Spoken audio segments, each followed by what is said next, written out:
कोई अनुष्ठान, तो अनुष्ठान और सत्संग के नाम पर राम कथा हो, कोई सत्संग हो, भगवत हरि चर्चा हो, कीर्तन हो। इसमें जब हम अपने जो संसार, परिवार, इनसे जुड़े जितने भी कृत्य हैं इन्हें छोड़कर सिर्फ और सिर्फ ठाकुर की शरण में आकर जब उसका गुणगान करते हैं तो वो जगत का नियंता रीझ जाता है।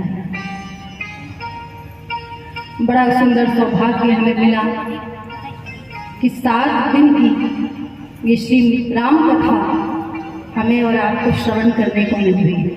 मैं भी आपके साथ हूँ। महाराज तुलसी ने साफ शब्दों में कह दिया है कि बिन सत्संग विवेक न होई और राम कृपा बिन सुलभ न सोई। अगर ये 7 दिन के लिए ठाकुर हमारे काम आया है तो इसमें उसकी कृपा है। और उसकी कृपा कब हुई? जब हमारा विवेक जागृत हुआ, सत्संग में जा जाकर हम अपने आप को धन्य माने कि कभी तो ऐसा था कि हम दूसरे गांव सुनने के लिए जाया करते थे, घर के सारे काम छोड़ने पड़ते थे, और कभी कभार ऐसा समय आ जाता था जिसमें जाने की तो बहुत इच्छा है लेकिन जा नहीं पाते। कोई ना कोई काम आ जाए, कोई ना कोई अड़चन आ जाए और हम जा न पाए, तब उस भक्त के हृदय में ये भाव जागृत रहता है कि अगर ये कथा मेरे गांव में हो रही होती तो चाहे मैं घर से बाहर न निकल पाता, चाहे मैं 7 दिन न जा पाता, लेकिन मेरे गांव में जब राम कथा होती, कृष्ण कथा होती, भगवान ठाकुर की जब वो सुंदर शोभा यात्रा निकलती, मेरे घर के सामने से निकलती ना, तो मेरा हृदय भी गदगद हो जाता है।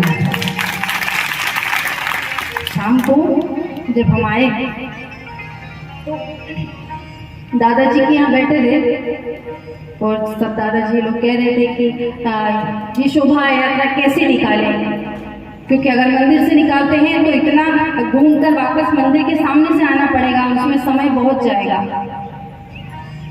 तो मंदिर में पोथी रखी है, यहाँ से शोभा यात्रा निकाल दें और मंदिर से पोथी लेते हुए वापस आ जाए। तो इस बात के लिए ना तो मैंने एग्री किया और ना छोटे भैया ने, बड़े भैया साथ में आए हैं, इन्होंने कहा नहीं, जहाँ से पोथी उठेगी कलश यात्रा वहीं से आरंभ होगी। तो मैंने दादाजी से पूछा कि ऐसी कोई गली हो जो मुख्य हो, वहीं से निकाल कर। बोले ये गांव में जितनी गली हैं सभी मुख्य,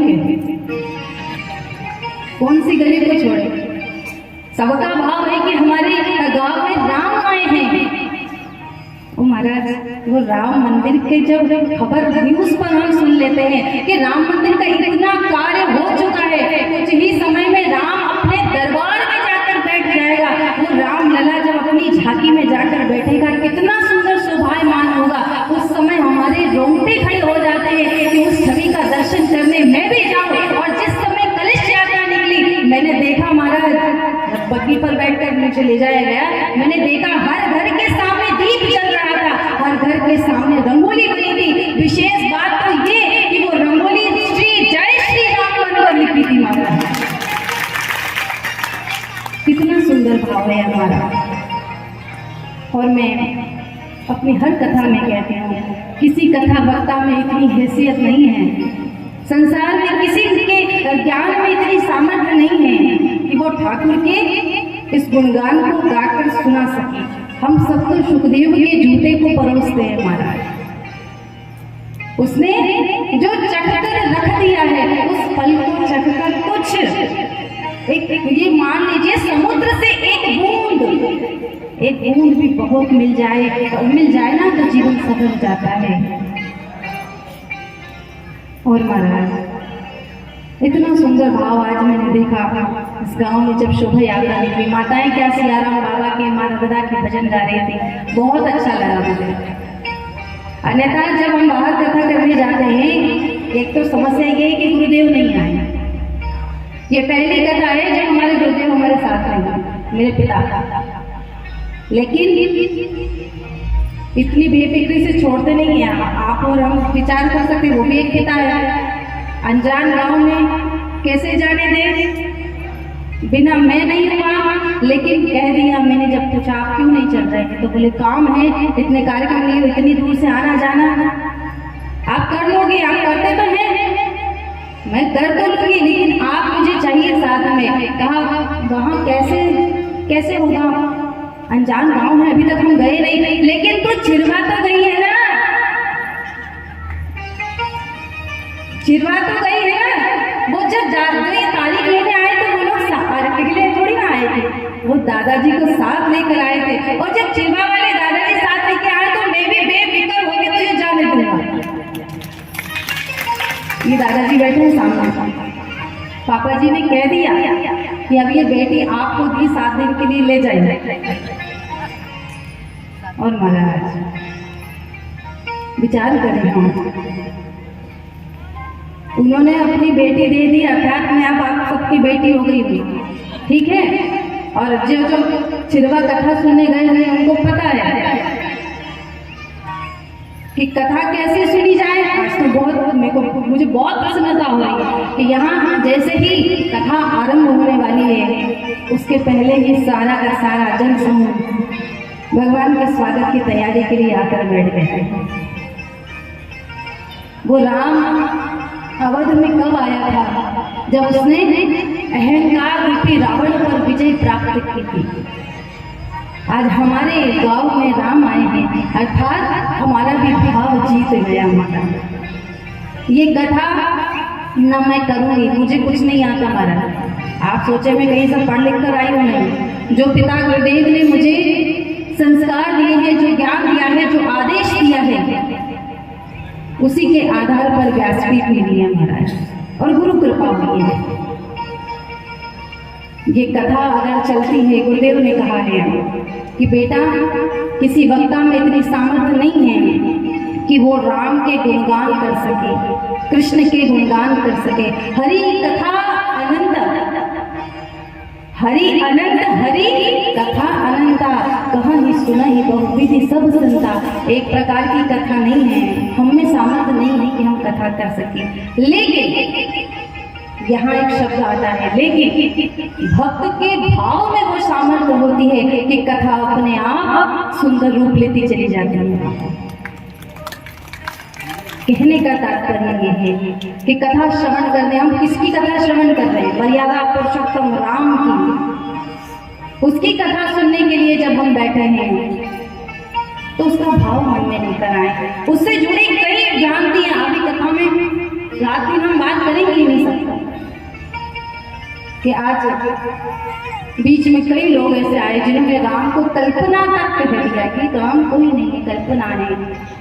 लेकिन भक्त का भाव है, और जब भक्त का भाव होता है तो वो राम मूर्ति को छोड़ो, वो तो किसी पत्थर से भी को तोड़ कर भी प्रकट हो जाता है महाराज। कर्मा के लिए हुआ था, कर्मा के लिए हुआ था, अरे बोलो नहीं। जब मैं कुछ पूछूं तो हाँ ऐसा बोला करो। मैंने क्या कहा कि जो लोग सेवा करना सुनने गए ना उनको पता होगा कि जब तक नेत्र से नेत्र मिलते हैं और जब तक मेरी बात का जवाब नहीं मिलता, मुझे नहीं लगता कथा को सुन रहा है। मुस्कुरा कर बैठी, सब चिंता चप्पल के बाहर छोड़ते हैं। आपने विचार किया, कभी कभी विचार करना चाहिए कि हमारे संस्कार क्यों हैं, क्या कारण है कि मंदिर में भगवान मारने को तो नहीं दौड़ते, धनुष बाण हाथ में, फिर भी वो धनुष बाण लेकर हमारे पीछे नहीं दौड़ते। कहते हैं कि चप्पल पहन के क्यों आए? नहीं आए, नहीं कहते हैं, फिर भी हम अपनी पगरखाओं को बाहर निकाल कर फिर मंदिर में प्रवेश करते हैं। क्यों?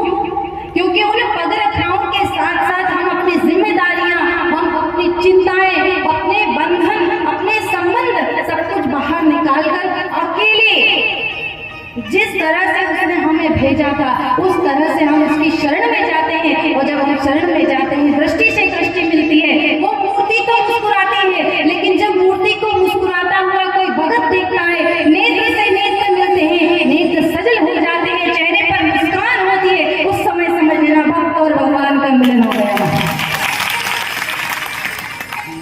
यहाँ हम न तो हम कथा करने बैठे, न आप सुनने बैठे, यहाँ हम सत्संग कर रहे हैं। और महाराज दादाजी ने मुझे चौकी पर बिठा दिया। आप जमीन पर बैठे तो आप कौन हो गए? जमींदार। अब मुझे चौकी पर बिठा दिया तो मैं कौन हो गई?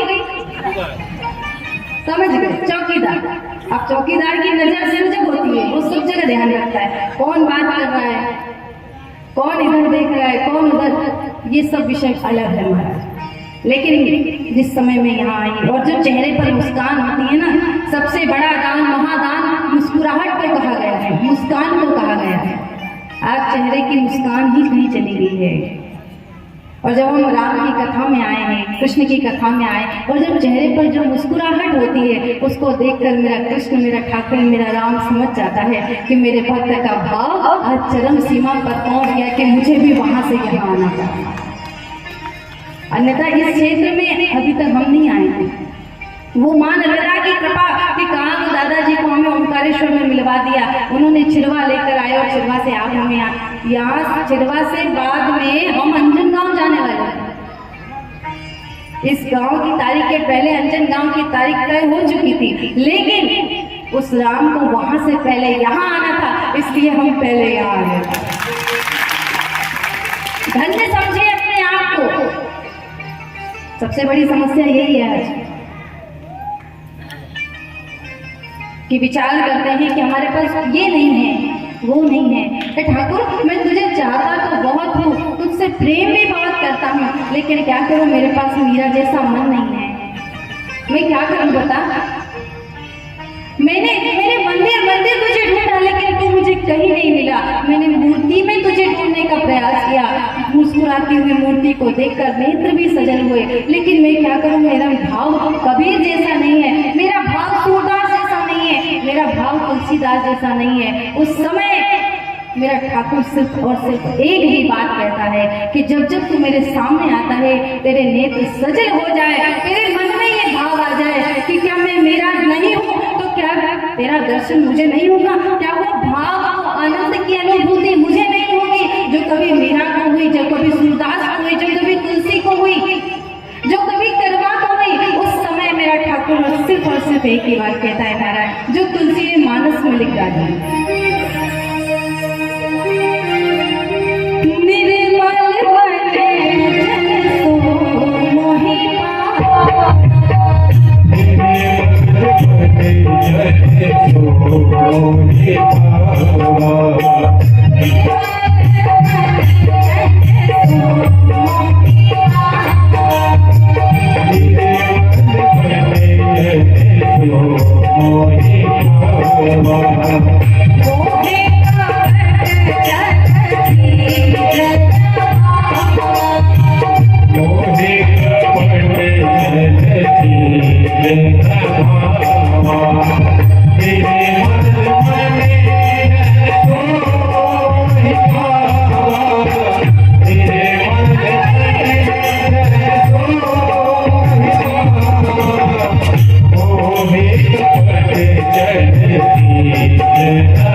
निर्मल मन जन सो मोहि पावा, मोहे कपट चलो चित्र निभावा। हमारी पूजा, हमारी भक्ति विचार करके तो हम देखें कि हम कब कब मंदिर जाते हैं। एक भगत होता है असली, अर्थात जो असल में भगवान से प्रेम करता है, मांगता कुछ नहीं है, मुझे कुछ नहीं चाहिए, ये धन दौलत ऐश्वर्य, ये नाम प्रसिद्धि, ये संतान इत्यादि, ये सब तूने बहुत दिया, तेरी बहुत कृपा हुई, लेकिन ये सब मुझे अब नहीं चाहिए। अब अगर कुछ चाहिए तो तेरे चरणों में प्रीति हो जाए, बस, इसके अलावा कुछ नहीं।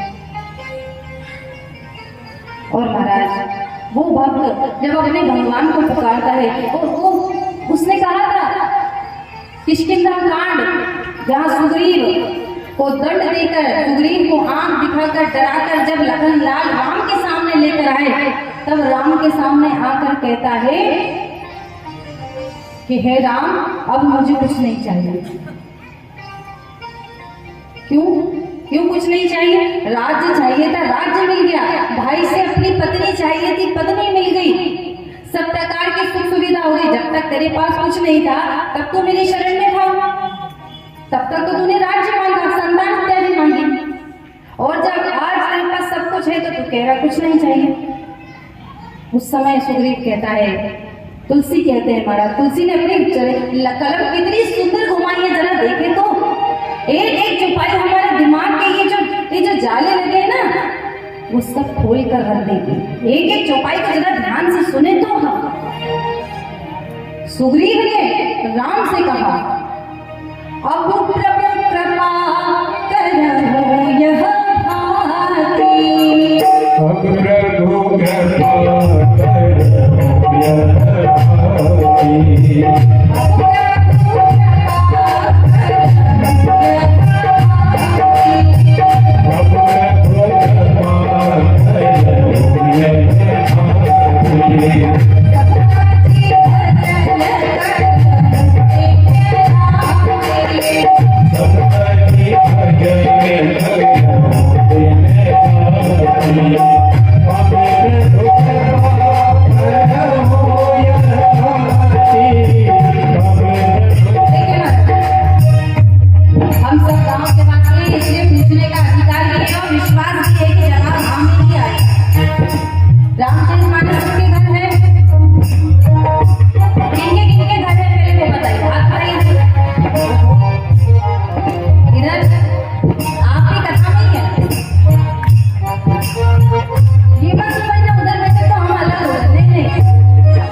किसके लिए है?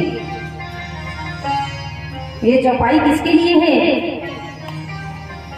उन्हीं के लिए है जो हाफ सेंचुरी के उस पार हो चुके हैं। ये उन्हीं के लिए है जो 50 से ऊपर हो गए। अब जिसका हो गया 55, अरे अब तो छोड़ो बचपन,